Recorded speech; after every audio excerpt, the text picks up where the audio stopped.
as we act out our daily interactions with each other. And it's sort of how the economists view the interaction of millions of people, and thus a market is born, and the concept of a market. We just take one larger step back and look at the planet and say, what kind of metadata layers or what kind of themes are playing out through humanity as a whole? Are there any? And, well, it turns out there are. And there's actually many layers of them, and they can be very expressive. So as George is saying, we have this encounters with scarcity, and the other side of that same coin is restrictions on movement. The linguistics support an interpretation either way. So you could have a restriction on movement that also impacts your ability to get at corn, for instance. And these kind of metadata layers have been expressing themselves since probably much longer than we've discovered them, but we've been aware of them since 2003 perhaps, and they've been increasing in their emotive sums, the actual numeric values that we're using. So they're apparently going to be much more slap you in the face kind of thing as we go forward. I see. The food riots, which we were talking about, what, maybe 2003, George? We started advising everybody to start growing all of their own pie material? Right, wow. right. 5 years ago. And but you have to realize, Jeff, that when the stories begin, like the food shortages, we've been talking about that for a year and a half, longer than that, really, down at the archetype level. But as these things bubble up toward the surface, the news events are there in front of the aware observer right now, with like the UG99 wheat virus or rust. Oh, and yes. Okay, now that's going to go around the world. We had, let me interrupt, George, we had the fungus among us. Fungus among us was 2 years ago. 2 years ago. And it was the wheat virus. Correct. Right. Okay, so already all-time high wheat prices, and wheat now facing potential catastrophe from a fungus. This is again, everywhere you look, the perfect storm. There's components and modules arriving all the time, surrounding. It's almost like the wagons are circled, and all of these Indians are moving into position around the wagons. At a metadata level, we're calling it coagulation. I like that word. And that really is what is going on, is the coagulation of all these memes into, as a friend of mine describes it, a thick, syrupy mass. And we don't extricate ourselves from this easily at all. We go through it. No, you have to live through it. And that's the issue, is you don't even want to try that escape route mentality. It leads nowhere. So folks, excuse me, one thing, George. I just want to remind people again, when you're at the knees of these fear-mongering panderers and hucksters, back off, okay? Stay the hell away from it. Go ahead, please.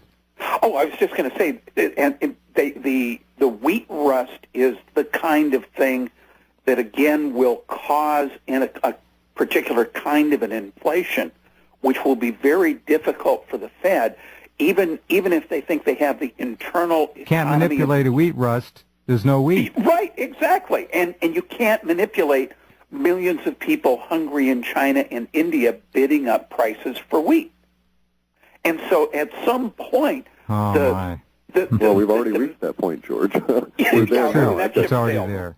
There's I live in a reasonably small environment here in the Thurston County area, perhaps 200,000 people nominally. And we've got, as far as I know, at least 3 more or less permanent homeless camp areas.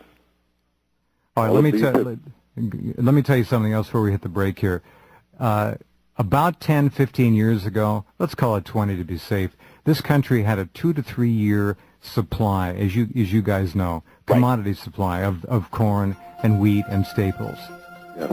You know what it is now, ladies and gentlemen? Days. 8 days. 8 days, that's it.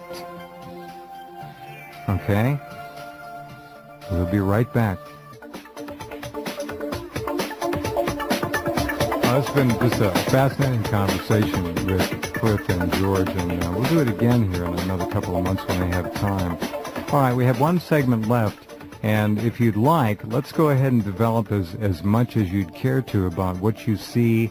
And again, this is an inexact masterstroke. So I don't want to pin you down to anything in particular, but let's go ahead. People want to know, what can we expect? And they're not doing it out of fear as much as they have a real intellectual drive to try, and this is an audience that cares about preparing. They'd like to know. So I'll leave it up to you guys to go ahead and lead it where you'd like, please.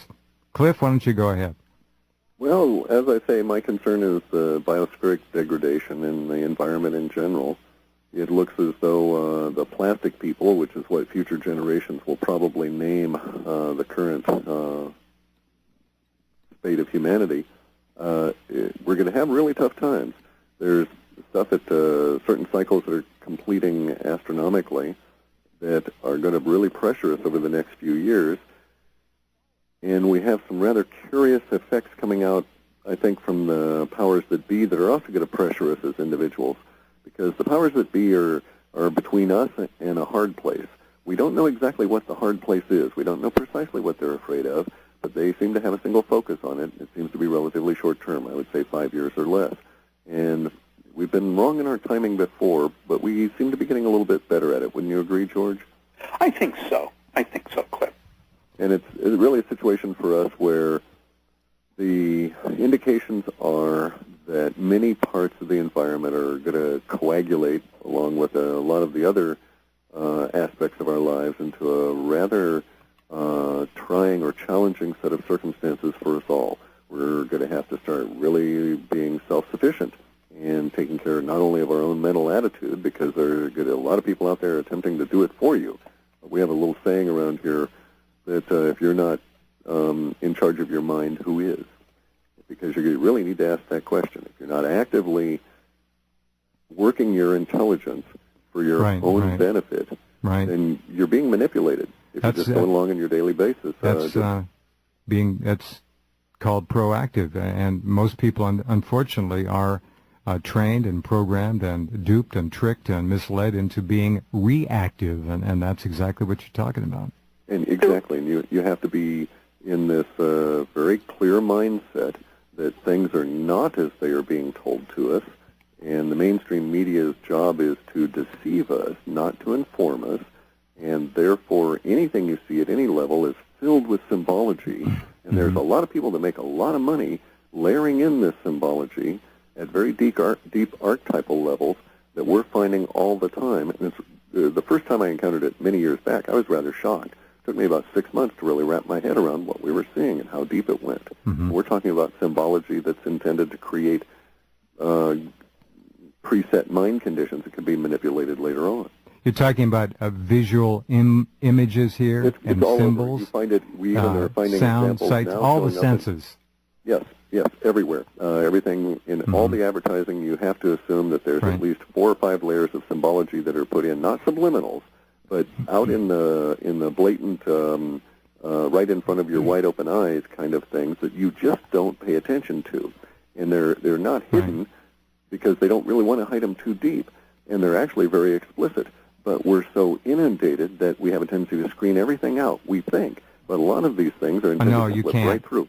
They go right through, and I also want to put in my 2 cents. I think you're 100% correct, but I would go further than that. And the anecdote I'm going to quote very quickly here comes from Patrick Flanagan.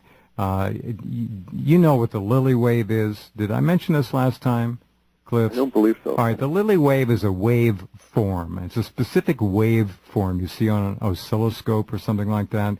Well, Pat Flanagan's a scientist, went over to visit a friend of his in his garage laboratory, walked in, and the guy had the lily wave on his oscilloscope, or computer screen, whatever the heck it was.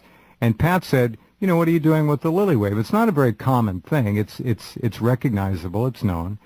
And the guy said, you'll never guess where this is coming from. Pat said, where? And he pointed to the wall plug. It was in the electric grid. It didn't get there accidentally. Somebody put it in the electric grid. And that tells Pat, and it tells me, and I had a hunch about this, that the electric grid could easily be injected with and augmented with all kinds of energetic control mechanisms that could go into every house, every building, every office, down every block, through every step-down transformer, into every kind of structure you could imagine, and surround the people in there with some subtle energies that are influencing them. Okay, that's on the other end of the spectrum. Yeah, it's not that subtle, and in fact, that goes right to the point why I live in a structure that's got a metal roof that's grounded in a serious fucking way. I mean, it just comes right down to the core of the thing. You put some copper grid up there and grounded it? Well, it's not a Faraday cage, but it's about as close as you can get without really getting the wife irritated. Smart. And Smart. I've got two layers of steel on my roof over my office too, for pretty much the same reason. Well, you need to treat the actual grid as it comes into your home on all of your electric wiring and wall plugs, and there are technologies to do that. Oh, sure. Yeah, yeah. In my particular case, we produce a lot of solar power here, and I'm in the process of converting a boat over to electric and a car over to electric, because I don't see that it really makes much sense to continue to fight the whole oil curve. Well, they have, as you both know.